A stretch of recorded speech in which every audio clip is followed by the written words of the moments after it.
అయ్యా, ఈమె ఒక మహారాజు గారి కుమార్తె మదాలస ఈమె పేరు. నేను ఒక గంధర్వుని యొక్క భార్యను, విశ్వాసుడైనటువంటి గంధర్వుని కూతురు ఈమె.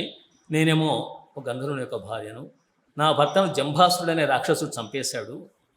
చంపేస్తే నేను తీర్థయాత్రలు చేసుకుంటూ తిరుగుతూ ఉన్నాను. తిరుగుతూ ఉంటే ఒక చోట ఓ రాకుమారుడు విల్లమ్ములు పట్టుకొని ఒక శూకరాన్ని వెంటాడుతూ వెళ్ళడం చూశాను. ఆ శూకరం ఇటే వచ్చేసింది. దాన్ని అనుసరిస్తూ నేను కూడా ఇక్కడికే వచ్చేసాను. ఈమె నాకు స్నేహితురాలే, ఇంతకుముందు కూడా ఇక్కడికి వచ్చి వెళ్ళేదాన్ని అని చెప్పేసి తన గురించి చెప్పింది. నా పేరు కుండల అని చెప్పింది. ఆమె భర్తను చంపేశారట జంబాసుడు అనేవాడు. కాబట్టి ఆమె భర్త లేడు, తన వాళ్ళు ఎవరు లేరు. అందుకోసం ఈమె దగ్గరికి వచ్చాను. వచ్చేసరికి ఈమె మూర్ఛపడిపోయింది. ఈ కారణం ఏంటమ్మా, ఎందుకు మూర్ఛపడిపోయింది? నన్ను చూస్తే మూర్ఛపడిపోయింటే నేను మామూలు మానవుణ్ణి అని చెప్పేసి అన్నాడు. అనగానే అప్పుడు అన్నదనమాట, ఓహో, విశ్వాసుని యొక్క కుమార్తె ఈమె మదాలస. ఈమెను భూలోకం నుంచి వచ్చిన రాకుమారుడే వివాహం ఆడతాడు అని చెప్పేసి వాళ్ళ గురువుగారు చెప్పారు. గురువుగారు అంటే వాళ్ళకి ఎవరో ఉంటాడు కదా, చెప్పే అతను జ్యోతిష్యుడు, ఆయన చెప్పాడు.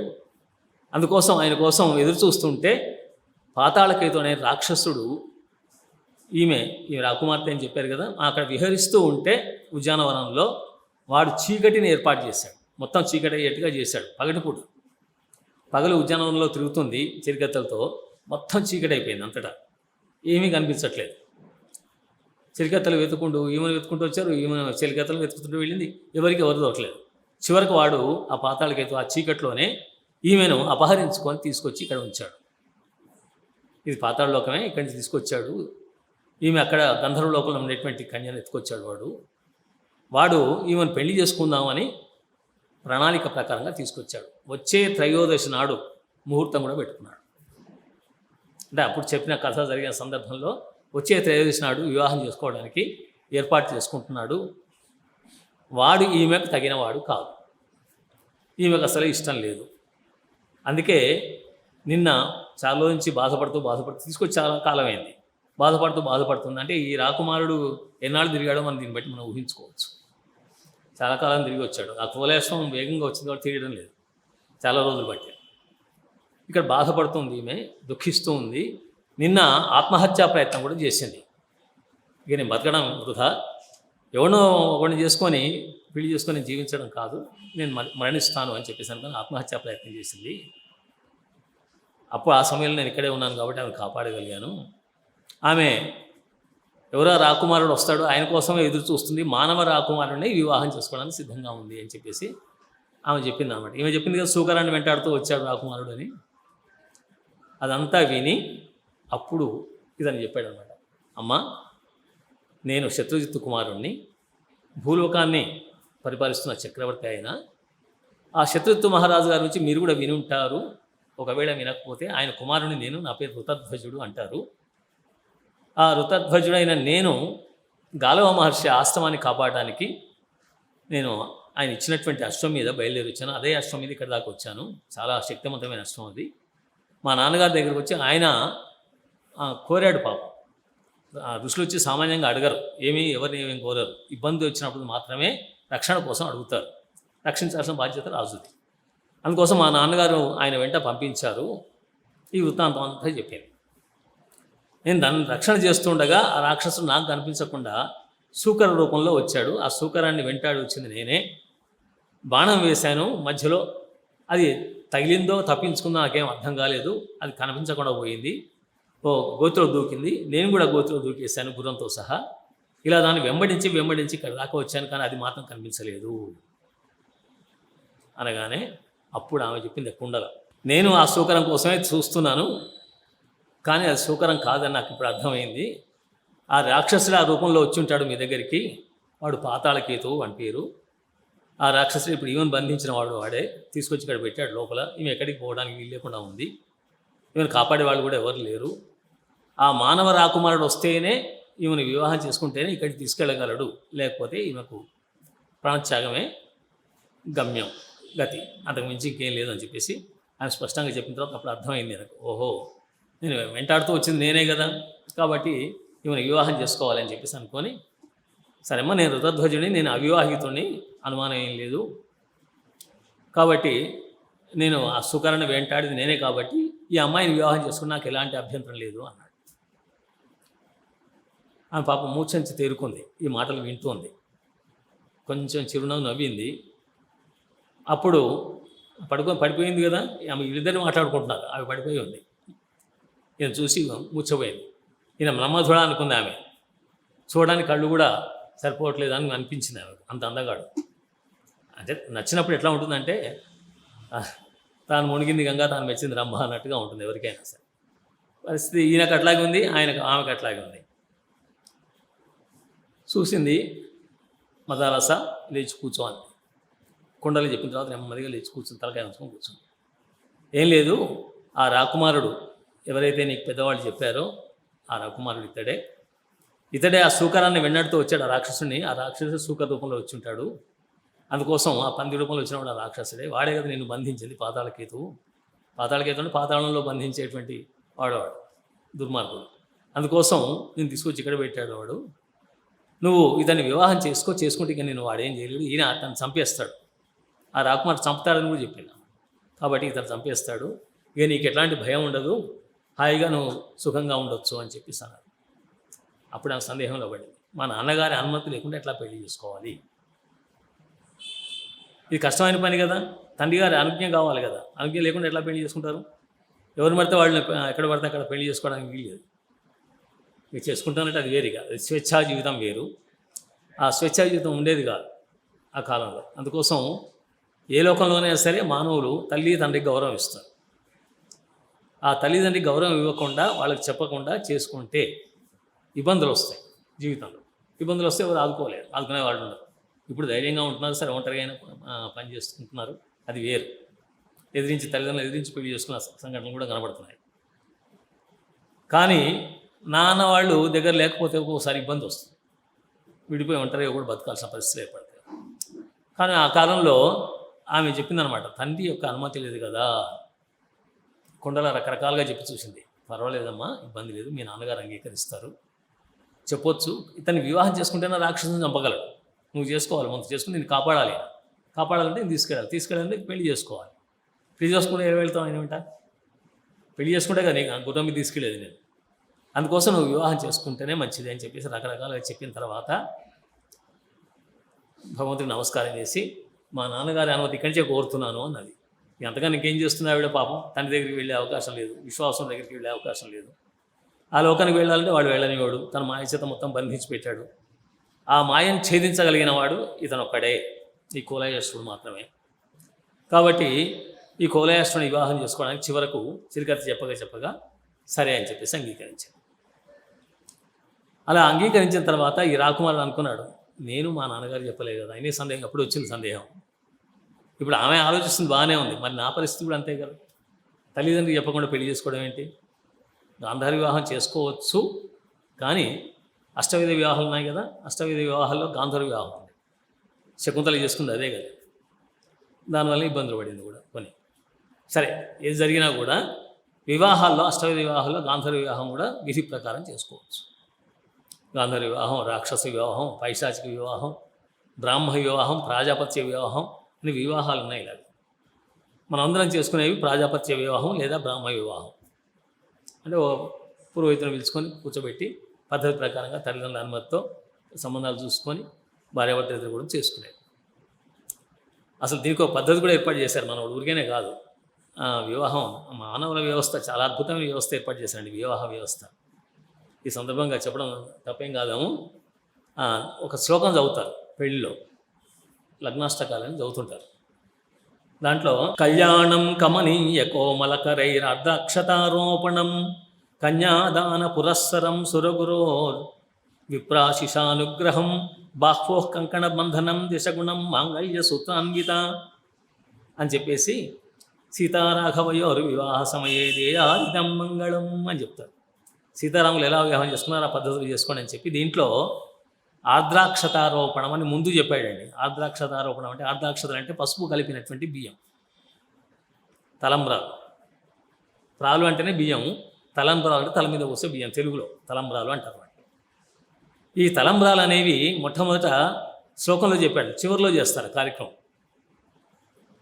కానీ శ్లోకంలో ముందు చెప్పాడు ఎందుకని ఒక పండితుడు, గొప్ప పండితుడు చాలా విశ్లేషణ రాశాడు దాని గురించి, ఆ శ్లోకం గురించి.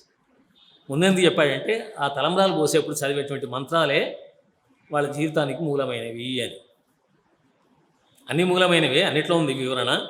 దాంట్లో చెప్తారు, తలంబ్రాలు చేతిన ముందు పాలు చల్లి శుద్ధి చేసి ఆ తర్వాత బియ్యం అబ్బాయి చేతిలో అమ్మాయి, అమ్మాయి చేతిలో అబ్బాయి పోయించి 3 సార్లు పోయిస్తారండి. 4వసారి చివరిది ముగింపు. ఆ పోసేప్పుడు మొట్టమొదటిది ప్రజామే కామ సమృద్ధతాం అంటారు. ప్రజ అంటే సంతానం అండి. నాకు సంతానం కలుగుగాక, సత్సంతానం అంట దాన్ని కూడా. ప్రజ అంటే సత్సంతానం కలగాలి అని చెప్పేసి. పెళ్లి చేసుకునే ఎందుకు? సంతానం కోసం. ప్రజామే కామ సమృద్ధతాం ఒకటి. రెండవది, కుటుంబం బాగుండటానికి ఆర్థిక వ్యవస్థ బాగుండాలి. ఇద్దరు భార్యాభర్తలు ఊరికే పెళ్లి చేసుకుంటే సరిపోదు కదా, తిండి వ్యవహారం ఇవన్నీ కావాలి, సంపాదన ఉండాలి. కాబట్టి ఆ కాలంలో పశువులు ఉంటే గొప్ప సంపద ఉన్నట్టు లెక్క. ఆ మంత్రాలు రాసిన నాటికి అట్లా ఉండేది. పశవో మే కామ సమృద్ధతాం అంటే పశు సంపద నాకు విరివిగా ఉండుగాక. పశు సంపద బాగా ఉంటే ఆవులు పాలిస్తాయి, ఎద్దుల ద్వారా వ్యవసాయం చేసుకుంటారు, పంటలు పండించుకుంటారు, సుఖంగా ఉంటారు. అప్పుడు అకౌంట్లు, బ్యాంక్ అకౌంట్లు ఇవన్నీ చూసేవాళ్ళు కదా. మా చిన్నప్పుడు కూడా బ్యాంక్ అకౌంట్లు లేవు. ఊళ్ళో ఉండేవాళ్ళు బ్యాంక్ అకౌంట్లు ఏముంటాయి, అసలు బ్యాంక్ అనే మాట ఏమీ లేదు. తర్వాత ఎంతో కాలానికి కొంచెం పెరిగిన తర్వాత 10th క్లాస్కి వచ్చిన తర్వాత అప్పుడు బ్యాంక్ అంటుంటే ఈ బ్యాంక్ ఏంటి అని, ఎక్కడో జిల్లా హెడ్ క్వార్టర్లో ఒక బ్యాంక్ పెట్టారట అని చెప్పేసి అప్పుడు ప్రచారమే. ఇక డబ్బులు అప్పటి నుంచి దాచుకోవడం మొదలుపెట్టారని అర్థం. నిధి బ్యాంక్ అంటే. మనంతా దాంట్లో పెట్టుకుంటాము, అవసరం తీసుకుంటాం. ఏది లేని సమయంలో ఎట్లా ఉండేది, ఏదైనా వస్తువు మన దగ్గర ఉన్న వస్తువు ఇతరులకు ఇచ్చి వాళ్ళ వస్తువు తెచ్చుకునేవాడు. నా దగ్గర పప్పు ఉంది, ఆ పప్పు నీకు ఇస్తానమ్మా, నీ దగ్గర బియ్యం నాకు ఇవ్వని తెచ్చుకునేవాడు. బాటర్ సిస్టమ్ ఏదో అనేవాళ్ళు అప్పుడు వ్యవస్థ. ఇదంతా మన చరిత్రలో కనబడుతుంది. సరే, ఏదేమైనా కూడా పశవోమే కామ సమృద్ధతాం, నాకు పశు సంపద విరివిగా ఉండుగాక అని చెప్పేసి 2వసారి తలంబ్రాలు పోస్తారు. 3వసారి యజ్ఞోమే కామ సమృద్ధతాం అన్నాడు. ఆ యజ్ఞం అనే మాటకు చాలా వివరణ, అద్భుతమైన వివరణ రాశారు. యజ్ఞం అంటే సత్కర్మలు. నా జీవితంలో నేను దుష్కర్మలు చేయకుండా భార్యతో సహా, సహధర్మచారిణితో సహా ఇద్దరం సత్కర్మలే చేయాలి, మంచి పనులే చేయాలి. యజ్ఞాలు కూడా చేసేవాళ్ళు యజ్ఞాలు చేస్తారు. యజ్ఞాలు లేకపోతే మంచి పని ఏది చేసినా దాన్ని యజ్ఞమే అంటారు. ఈ ప్రాజెక్టు కట్టిస్తే జలయజ్ఞం అనేవాళ్ళు కదా. రాజశేఖర రెడ్డి ఉన్నప్పుడు ఆ పదం బాగా వ్యాప్తిలోకి వచ్చింది. ప్రతిపక్షాల వాళ్ళేమో జలయజ్ఞం కాదు ధనయజ్ఞం అని వీళ్ళు మొదలుపెట్టారు. సరే, ఏది వేరు రాజకీయాలు వేరు అనుకోండి, కానీ ప్రతి పని కూడా యజ్ఞమే. భోజనం చేయడం కూడా యజ్ఞం కింద చెప్పారండి. భోజనం చేసే పద్ధతి కూడా చెప్పారు. శుభ్రంగా కాళ్ళు కడుక్కొని తినాలి. మనది ఉష్ణ ప్రదేశం, ఆర్ద్ర పాదాలతో భోజనం చేయాలి, తడి పాదాలతో పడుకోకూడదు. రాత్రిపూట మాత్రం తప్పకుండా కాళ్ళు కడుక్కున్నా కూడా తుడుచుకోవాలి, శుభ్రంగా బాగా ఆరిన తర్వాతనే పడుకోవాలి. పడుకుపోతున్న కాళ్ళు కడుక్కోకుండా, చేతులు కడుక్కోకుండా భోజనం చేయకూడదు. ఈ శుభ్రత కరోనా వచ్చినప్పుడు అందరికీ చెప్పడం మొదలుపెట్టారు. ఈ స్పూన్లు తీసుకొని తింటున్నాం, దాంతో తింటున్నాం, దీంతో తింటున్నాం మాట్లాడుతున్నారు, కానీ స్పూన్లతో తినకూడదు, చేతితోనే తినాలి. చాగంటి కోటేశ్వరరావు గారు అయితే చేతులు అమృతం ఉంటుంది, అరిచేత్తో తింటే మంచిదని చెప్తాడు ఆయన. సరే, అమృతం ఉంటుందా ఉండదు తర్వాత విషయం, కానీ చేతితో చక్కగా కలుపుకోగలుగుతాం, హాయిగా తినగలుగుతాం, తృప్తిగా ఉంటాం. ఇక్కడ యజ్ఞోమే కామ సమృద్ధతాం అని చెప్పేసి అని ఈ 3 కోరుతారండి. వరువైనా వధుడైనా ఇద్దరు ఇవి కావాల్సిందే. ఇద్దరు సంతానం కావాలి, తర్వాత సంపద కావాలి, ఆ తర్వాత సత్కర్మలు చేయాలి. జీవితంలో ఇంకా అంతకు మించి ఏముంటుంది. చివరిలో యశోమే కామ సమృద్ధతాం అంటారు. యశస్సు అంటే కీర్తి, మాకు మంచి పేరు వచ్చుగాక అని కోరుకుంటారు దంపతులు. వాళ్ళు అట్లా సంసారం చేసి సఖ్యం సాప్తపదీనాం అంటాడు. అంటే మేము 7 అడుగులు నడుస్తారు, వాళ్ళు నడిచినప్పుడు మీ ఇద్దరు స్నేహితుల్లాగా జీవించాలని కోరుకుంటారు భార్యాభర్తలు. ఇది పోయి తర్వాత ఏమైందంటే, అందుకే స్త్రీవాదులంతా బయలుదేరి పురుషాధిక్య సమాజంలో ఎదురు తిరిగారు. సమాజంలో డామినేట్ చేయడం మొదలుపెట్టారు. నేను చెప్పినట్టు నువ్వు వినాలి. అప్పుడు సీరియల్స్, సినిమాలు అన్నీ అట్లాగే వచ్చాయి. ఇప్పుడు ఎదురు తిరుగుతున్నారు. కానీ ఎదురు తిరగటం చేయడం కాదు, ఇద్దరు స్నేహితుల్లాగా జీవిస్తే అరమరికలు లేకుండా సంసారం సాగుతుంది. అందుకోసం ఆర్ద్రాక్షతారోపణం, తర్వాత కన్యాదాన పురస్సరం అన్నాడు. తర్వాత కన్యను ఇవ్వడం. ఈ కన్యాదానం అనగానే కన్యాదానం ఏమిటి? అదేమైనా పండ కాయ దానం ఇవ్వడానికి వస్తువా లేదా గోవా అని చెప్పేసి విమర్శించడం మొదలుపెట్టారు. దానం అంటే ఇవ్వడం అనే అర్థం, కానీ దానం చేయడు. ఈ కన్యాదాన మంత్రాల్లో ఒక మాట చెప్తారండి.